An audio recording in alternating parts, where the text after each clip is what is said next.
Today on Inquirer, President Ferdinand Marcos Jr. says Philippines to send a note verbal to China following the incident near Pag-asa Island. President Marcos dubs as fake news the talks of an alleged change of leadership in his economic team. Suspended Bucor Director General Gerald Bantag ready to face allegations in connection to the Lapid slay case. And prices of Noche Buena items to increase this Christmas, says DTI.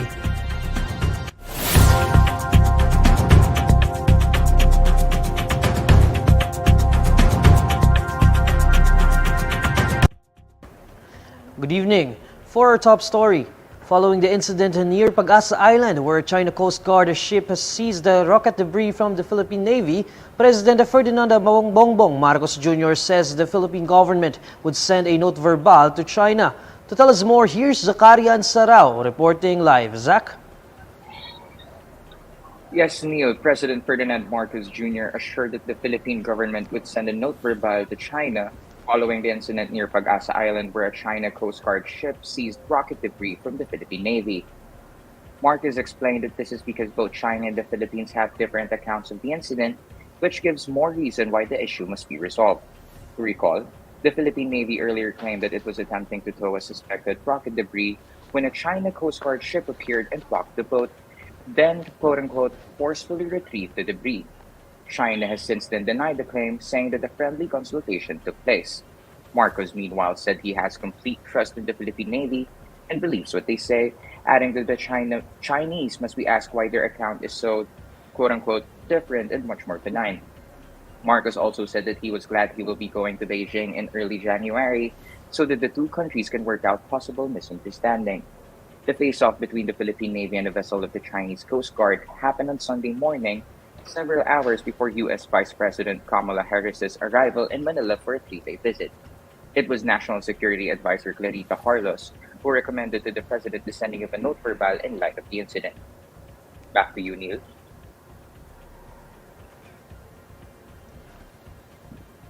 That's Zakaria Sarao reporting live.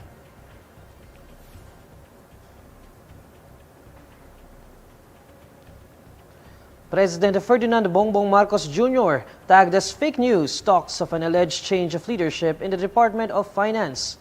Marcos said he does not know where the talks about Finance Secretary Benjamin Diokno, who will supposedly be replaced by Albay 2nd District Representative Joey Salceda, are coming from. Fake news. Will stay. Sir, I don't know where it comes from. Why would I do that? We've assembled a great team. We're trying to go down a certain direction. It's wrong. It's a very, very poor time to as you say, change horses in midstream.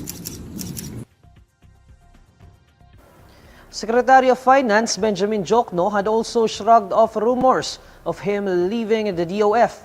In an ambush interview, the Department of Finance Secretary was asked about the rumors, to which he replied that he is, quote, old enough in this game to even bother about this. Diokno also said that his relationship with the President is very good.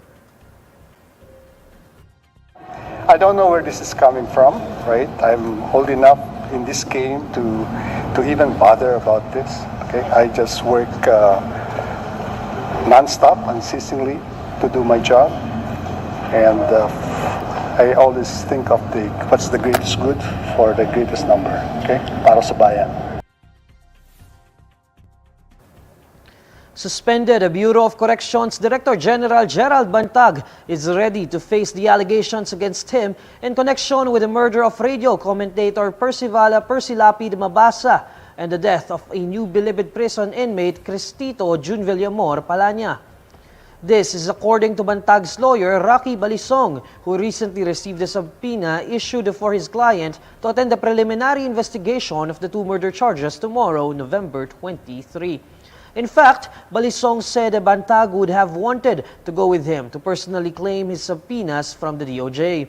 Balisong said that they would also study if Bantag would attend the preliminary investigation, saying it would depend on the allegations in the complaint that they need to address. Meanwhile, in a press conference, Justice Secretary Boying Remulla was asked about Bantag, who expressed doubts if he could get justice even with Remulla as the head of the DOJ. So all of this drama, I don't know where it's going, no? But it's a lot of drama. Ganun talaga ang batas eh. Ano siya eh, di ba? He's a person in authority eh. He is a man in uniform. He should know the rights of people and the law. And if the law is violated, he should know the consequences.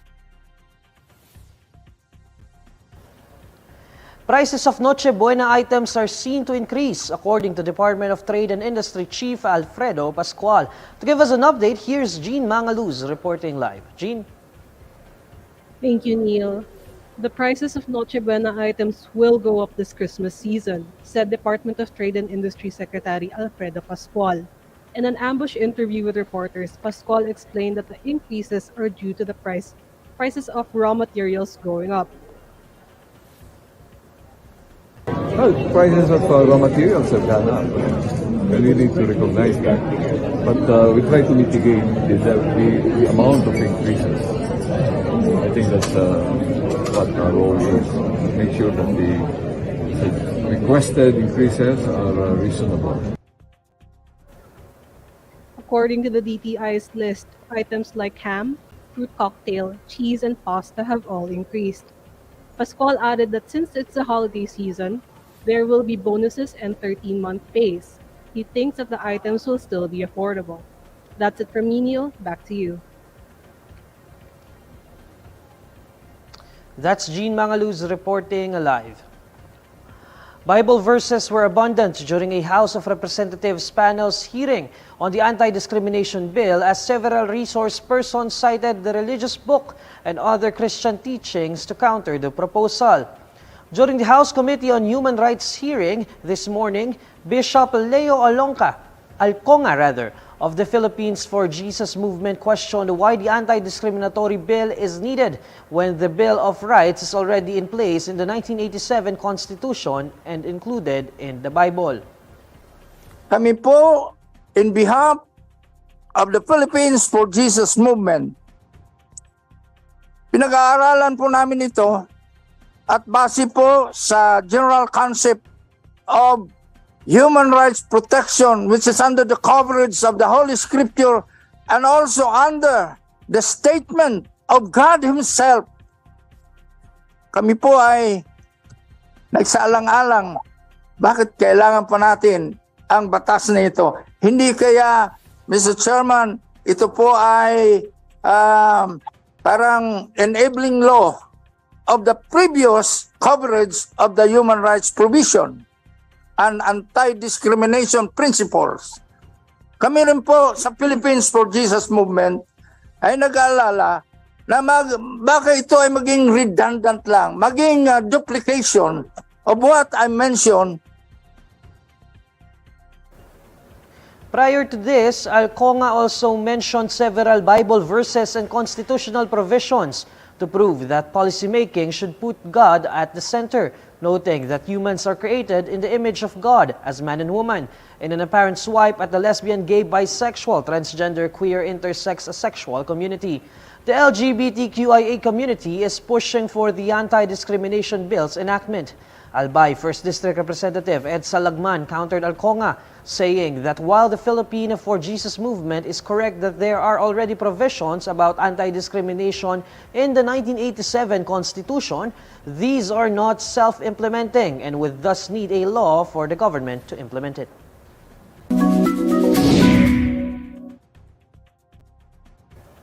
Alamin naman natin ang mainit na balita sa mundo ng showbiz kasama si Irvin Santiago ng Bandera. Irvin? Hi Neil at sa lahat ng mga kabandera natin all over the universe, ito na nga ang latest Bandera Chika. Maraming natutunang life lesson ang aktres at komedyanang si Kay Brosas mula sa kanyang kaibigang si Chris Aquino, lalo na sa tamang paghawak at paggastos ng pera. Ayon kay Kay, miss na niya ang mga nakakalokang chikahan nila ng Queen of All Media tungkol sa kung ano-anong topic. Kaya naman sabi niya, laging kasama sa kanyang pagdarasal ang paggaling at pagbuti ng kondisyon ni Chris Aquino. nakachikahan namin si Kay Rosas at tinanungan namin siya kung ano ang maibibigay niyang mensahe sa kanyang kaibigan na patuloy na nagpapagaling at nagpapagamot sa Amerika. Hindi naman regular. Kinukumusta mo siya? Once in a yes. Muntik na ako kita sa Houston. Pero dahil sa di nasa pagkakataon, hindi natuloy. Pero, nagkadaan ng lunch, yung lola mo. Pero, hindi ko rin kukwento basta because of health reasons.